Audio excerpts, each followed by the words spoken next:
Coming up tonight on YCN News, the West Bowl expansion of New Hampshire's Mount Sunapee Resort is still up for discussion. Economic development and land issues are getting support in the Granite State's North Country. And an update on Vermont high school baseball action. For more news, weather, and sports, it's time for YCN News, your local view. Now, your daily digest of the Dartmouth Lake Sunapee region, southern Vermont, and Windsor County. News, sports, weather, and all that is happening in our area. The news on YCN, your local view. Good evening. It's Wednesday, May 6th. I'm Laura James. Welcome to YCN News. Well, it may be several more months before the final decision regarding the West Bowl expansion at Mount Sunapee is known. One thing's for certain, there's no shortage of opinions on the plan. YCN's Lisa Cannell explains. About 175 people packed the base lodge at Mount Sunapee last night, taking full advantage of the opportunity to be heard on whether or not Mount Sunapee Resort should be given the go-ahead to expand its trails as part of its West Bowl expansion. Most of the attendees spoke against the expansion, but not everyone, including Paul Johnson, who says the mountain and skiing are an essential part of who he is. I grew up skiing. It's been not just something I've been doing my whole life, it's something I've been my whole life. It's part of who I am. My fondest memories are the times I spent as a child skiing here with my dad. You can't put a value on that. It's just something that just brings you together, makes your family whole. And that's what we did here at Mount Sunapee. And at Wildcat, and at other places too. But it's just such an integral part of my being to be part of this environment here. I ski a lot. I live here because the ski area is here. I live in the Sunapee area because of Mount Sunapee. I don't live next to Killington. I don't live next to Stratton. I live next to Sunapee. It's because I love the rural atmosphere that goes with it. The fact that we're not a condo complex ski area, which is fine. It's a lot of fun skiing there. But Sunapee is Sunapee, and we're going to keep it that way. Kathy Hubert remains unconvinced of the wisdom of resort expansion, saying that the resort's ownership could change down the road. And I am dismayed that your draft regarding the expansion does not address the ownership, the potential transfer, and sale, once again, of the Mount Sunapee lease. Your agency has been negligent in ensuring the proper safeguards in regards to who owns the lease. Since 1998, the lease has been transferred to 3 different owners. The last owner, Triple Peak, which also owns the Sunapee lease, Okemo and Crescent View, sold their entity to C&L Lifestyle Corporation in Florida for $132 million in 2008. The C&L Lifestyle Corporation in Florida is currently the Mount Sunapee lease owner now. That is the lease owner, not the mowers. They're the operators of the subleases. Other opinions came in last night, including by members of the Society for the Protection of New Hampshire Forests. Elizabeth Lyons spoke on Mount Sunapee's ecosystem.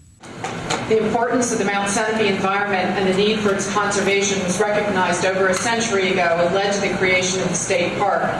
Efforts to expand protection of the Pillsbury-Sunapee Highlands continue to this day. I know. I've supported the efforts of the Society for the Protection of New Hampshire Forests, as well as local land conservancies, to do just that. Areas on Mount Sunapee have been identified by the state as exemplary forest, including that infamous Polygon D, which the proposed West Bowl expansion would cut with a ski lift as well as a ski trail.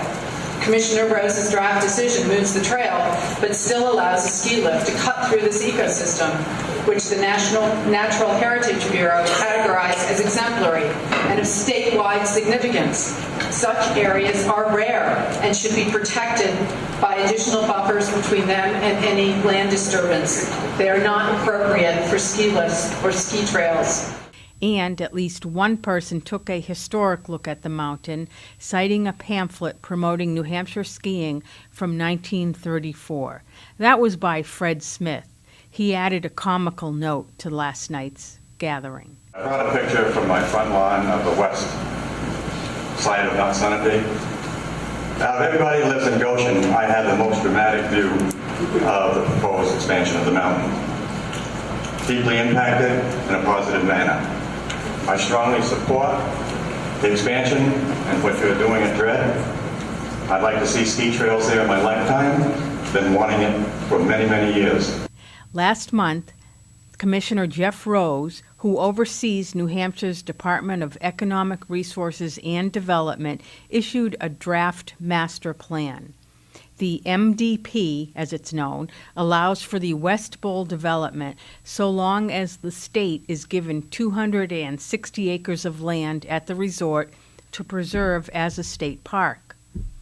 Still, the overarching tone from last night was not to allow private development on state or public lands.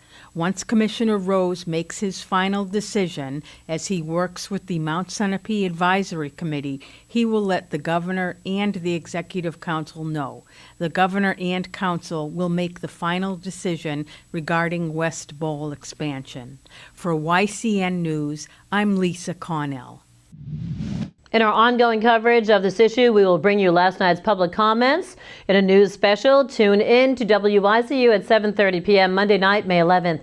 The program will be replayed at 10:30 p.m. also on WYCU. Now, New Hampshire state news, land and economic development issues in the North Country are getting support. Governor Maggie Hassan says Senate Bill 30 will allow for tax increment financing districts in unincorporated areas. The bill also passed today by the House will help grow the economy north of Concord, especially in Dixville Notch. That's where 3 investors hope to recreate the glory that was once the Balsams Resort. It is unknown what the final name of the resort will be, yet jobs will be created and the economy boosted north of the Notches. The multiplier effect of more money coming into the state for development will benefit the state as a whole. And Senator Jeff Woodburn of Dalton sponsored the bill. The House vote in support tallied 293 to 57 against. A piece of Claremont's history was lifted from the basement today, a basement that once supported a 3-floor building and a grain operation. The work was twofold. First, Pine Hill Construction continued the demolition of the dilapidated building on Pleasant Street per city orders. Second, Jerry DeMuro, president of the historical education-based Northern Heritage Mills Incorporated, worked with Pine Hill's team to rescue a Buffalo, New York-made 100-year-plus-old grist mill. Pine Hill owner Mike Lemieux, at his company's expense, instructed his crew to lift by crane the wooden structure that turned wheat, barley, and corn into flour and meal. DeMuro showed reporters grain orders received at what became the Whiting Mill and later the Merrimack Farmers Exchange. 2 handwritten orders were drafted from 1901. They were dated from 1901 and 1943. There's another part of the story, too. DeMuro plans to use grinders and steam engines from yesteryear to teach current and future students. He says more young people, especially girls, need to know why science, technology, engineering, and math are interesting and worthwhile to study. Coming up on YCN News, Claremont Sugar River Rotary Club makes its presence more visible. Local high school baseball action for Woodstock in Springfield, Vermont. And will this nice weather continue? Mike Pizzone has details when YCN News returns.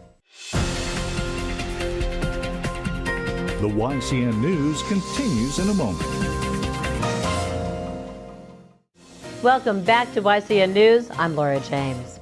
Well, since its revival as a nonprofit organization, members of the Claremont Sugar River Rotary Club are taking an active role in this region. YCN's Dan Carbonara has the story. Hi, my name is Josh Nelson. I'm with Lynn Gerard here at Golden Cross Ambulance in Claremont, New Hampshire, and we just got done putting in the signs for Claremont Rotary, so we're really excited about that. We're very excited. The Claremont Sugar River Rotary Club is relatively new, and the addition of the signs in the city, the community, act as a foundation, a building block. We're gaining traction, and we're hoping that more community members will know that we're here and come see us, and we're always looking for new club members. Yeah, so these signs are really kind of like planting our roots in the ground here in Claremont again. As one of Golden Cross's co-owners, we do many things for the city, and I can recognize things that need to be done. And this is one way for me to be able to go work with a club that can fill some of the voids that I'm seeing. What I'm proud of, actually, I'm really excited about helping the city of Claremont take on some of the pieces that they started with the 250th celebration last year, and they've handed some of that off to Rotary, and so we're going to be helping out with the first night this upcoming year, and this is our first year really kind of doing more than dipping our toe in the water, but really jumping into the water and really helping out the community. So I've lived in Claremont now for just over 20 years, and this is really a great way for me to give back. Just started a small business here in town, and so, you know, visibility always helps, and again, giving back. I had 3 kids go through the Claremont school system, and it was great for me, and you know, I'm at a point where I can really help the community, and this is a wonderful way to do it with people I enjoy being with. If you'd like to get involved, please show up at our meeting.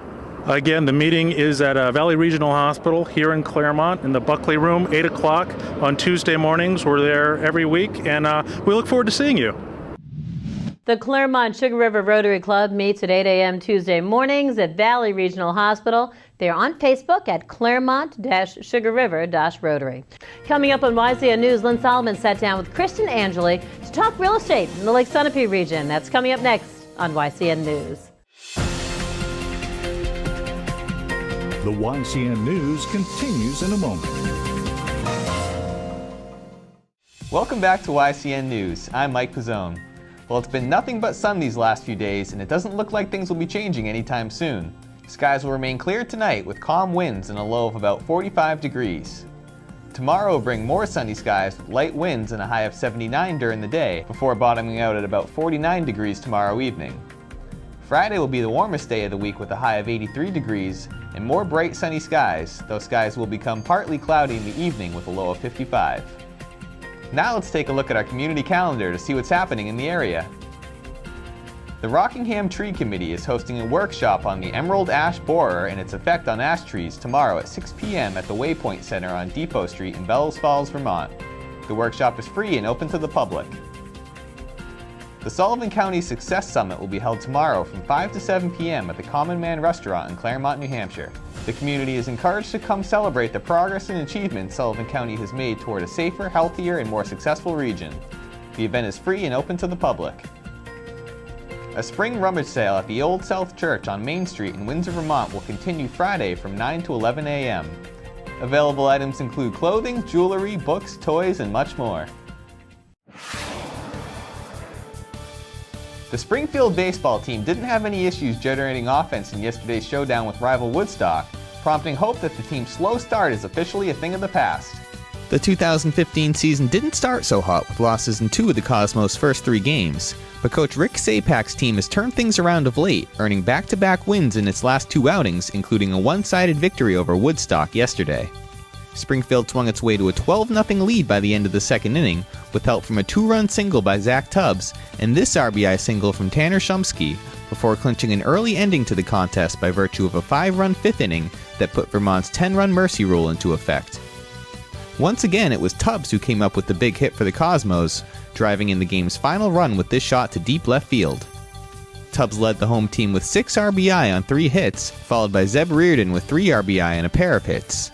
John Hildreth picked up the win from the mound, allowing 1 run on a pair of hits and walks while striking out 2. Jared LeCouf also pitched well for Springfield in what was his first varsity appearance on the Hill, as he held the Wasps scoreless in the top of the 5th. I spoke with Cosmos coach Rick Sapak after the game, who said his team is just now starting to see the fruits of its labor after weeks of hard work.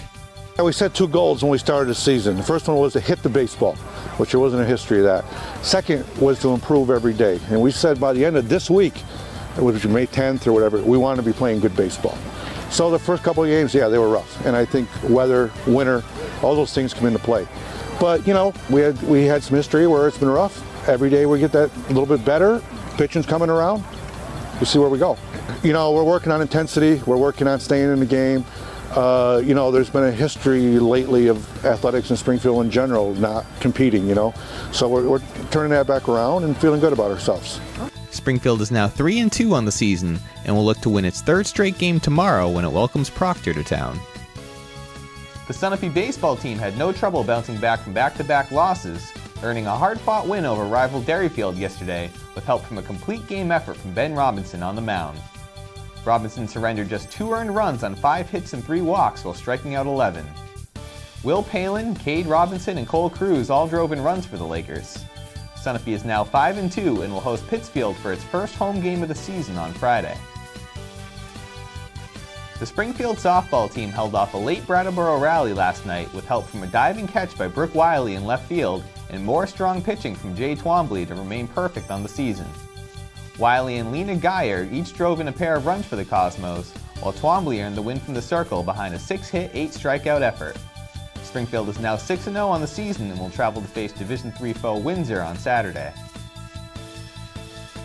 8 different players found the back of the net for the Hanover girls lacrosse team yesterday in what was a decisive win over Keene.